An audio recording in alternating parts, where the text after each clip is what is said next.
Crossway presents The Story of Martin Luther, the Monk Who Changed the World, by Jared Kennedy, read by Wesley Walters.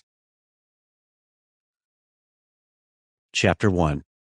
Thunder and a Vow. July, 1505. Crack! A bolt of lightning strikes the earth. Its flash knocks Martin Luther on his back. His bag and belongings fly across the rain-soaked road. Boom! Thunder crashes again. This will be my death, Martin thought. It was Sunday, July 2nd, 1505. A day that would change his life. The week before, the 21-year-old law student had been visiting his parents in Mansfeld, Germany.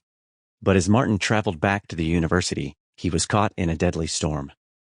The University of Erfurt was only 6 miles ahead, but Martin wasn't thinking about school. If Martin had graduated, he'd have been an amazing lawyer. He was smart and good with words, but he wasn't thinking about the money he'd make in a successful law career. He couldn't argue his way out of the storm. There was only one way out. Martin knew his parents wouldn't like it, but in his panic, he bargained with God. What if I pledge my whole life to serve the church? Will you spare my life if I become a monk? Martin knew what becoming a monk would mean. Years before, while at boarding school in Magdeburg, he'd watched what happened when Prince William of Anhalt decided to become a monk. The prince had left his palace, entered the monastery, and taken a vow of poverty. He had been reduced to begging on the streets. With my own eyes I saw him, Martin later wrote. I saw him carrying the sack like a donkey.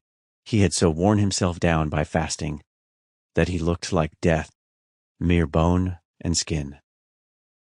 Why would Martin want to live such a hard life?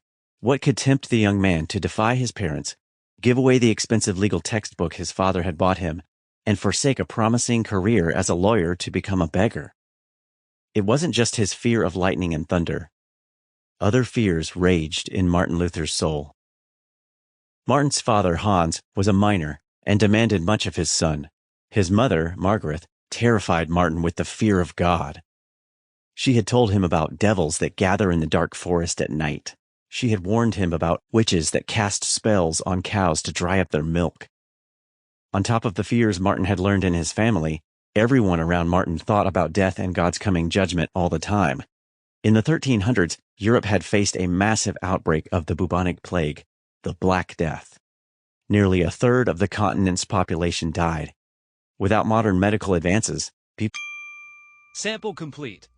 Ready to continue?